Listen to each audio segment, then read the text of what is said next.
Back in 2005, Christopher Nolan completely redefined Batman with the great movie Batman Begins, taking the Dark Knight from a hidden comic book hero back to his gritty detective roots. But alongside the movie, there was something that slipped under the radar. A Batman Begins video game that was released on PlayStation 2, Xbox, and I believe on GameCube and PSP. I mean, who played PSP? Anyway, this wasn't your typical low-effort movie game. I think this was a polished cinematic experience that sort of mixed stealth, fear, tactics, and action in a way that sort of felt ahead of its time. Of course, this game is basically forgotten, which is understandably so because it's overshadowed by the Arkham series that came a few years later. But if you were one of the lucky souls to play this game back in the day, then you know how awesome it was. Stepping into Nolan's Gotham, driving this Batman vehicle right here that's called the Tumbler, I believe, and just scaring criminals in dark alleys. The game starts out like this, man, with a bang. You're literally thrown into the action immediately. And this action-packed opening just sets the tone for the game. And then you sort of just flash back to Bruce Wayne's journey to becoming Batman. You play through his time in, I believe it's called Bhutan something, training with the League of Shadows. Not League of Assassins, which is of course canon name, but League of Shadows. I don't know why they changed it, but hey, they did. But here you can see the stealth mechanics coming into play. Just look at this man, and then look at this man. I just love Liam Neeson's Ghul, how he's guiding Bruce through combat and philosophy, just being a father to him. The father he never had, man. And of course these people are all fully voiced by the original cast. Yes man, so Christian Bale, Michael Caine and the beautiful Morgan Freeman are in this game, faithfully recreating Nolan's world, but sort of adding original dialogue and missions to expand the Gotham underworld. Looking at the gameplay itself, I mean, the game's coolest idea for me was this fear system. What? No, I mean fear system, which just lets you scare enemies to their core. You could create distractions or use gadgets or even manipulate the environment to just freak them out, dude. Look how this guy is completely scared. Okay, just picture this. Dropping a crate from above to make someone completely panic, lowering their accuracy because, you know, they're completely panicking, and just making it super easy to take them down. Take them down like this. It just gave you this psychological edge over the enemies that really sold Batman as a predator. Not a child predator, but you know, so, like predator from movie that's chasing you. And this mechanic made the combat feel different from your typical fighting games because it's leaning heavily on stealth and just using different tactics to engage the enemy rather than just button smashing, which of course is my speciality because stealth and tactics, I mean, I don't have the brain power for that. Looking at the level design, it was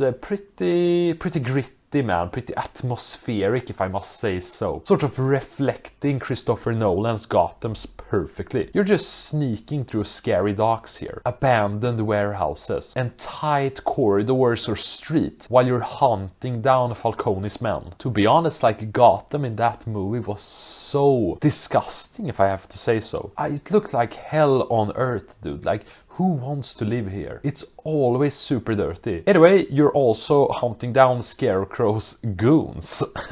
Looking at the Scarecrow missions, they were a standout. I mean, you can really see how the Arkham game got inspired by this mess right here. By Batman sort of screaming and being scared here. Another big highlight, you actually get to drive the car. The Tumbler, bro. The Tumbler. And I gotta say, these levels are completely explosive, cinematic, and they looked sort of fun. You're just blasting through everyone. Blasting through Gotham streets, dodging traffic, and using the Batmobile's different weapons to kill people. No, I mean, you don't kill people, you just outrun like cops and take down bad guys. This version of Batman doesn't kill, like, what's his name? Ben Affleck's Batman.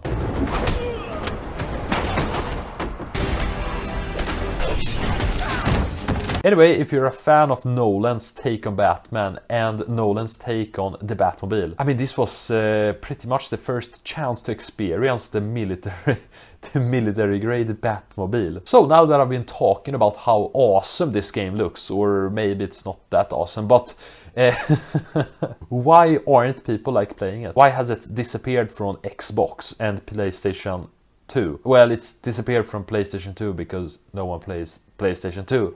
Well, right when this game sort of came out, there was a new era of consoles. So Xbox 360, PlayStation 3 and so on. And then sometime after this game, like 3 years I believe, Arkham Asylum dropped, which was just objectively speaking much better than this piece of garbage. I mean, a piece of Batman Begins stuff right here. I compare it to Arkham's fluid combat and just open world design. I mean, Batman Begins quickly became a relic, bro. So, something you just look back at and it's like, oh, there was like a cheap PC version of this game right here. But like I said, the game sort of laid the groundwork for a darker, stealth-focused Batman experience. I mean, people like me sort of like to punch and have supermassive combat streaks, so maybe this game isn't for people like me who are just retarded.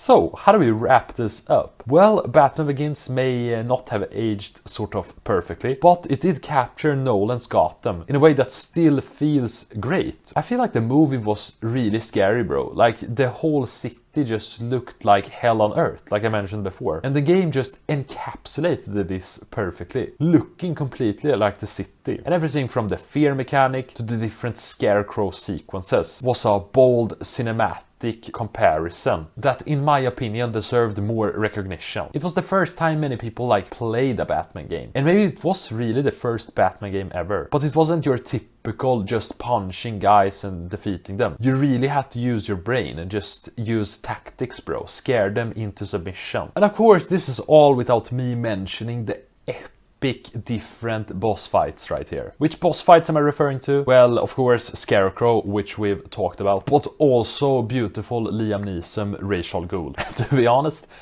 these boss fights are not that super interesting, if I'm gonna be honest. I mean, just look at the different mechanics right here. And the mechanics right here. But still, it really ends beautiful. It ends with just Liam Neeson getting exploded. Which is not nice, but he was sort of sacrificed for, yeah, the greater good. Batman just killed him and abandoned him on a dying train. I feel like this video just ended with me talking shit about this game that I've been propping out for this video, or propping up I should say. But hey, this was like 2005, so you can't really expect Witcher 3 boss fights right here. You can only expect Batman punching a ninja in the stomach and just talking all creepily and weirdly with a dark voice. It looked like a clown.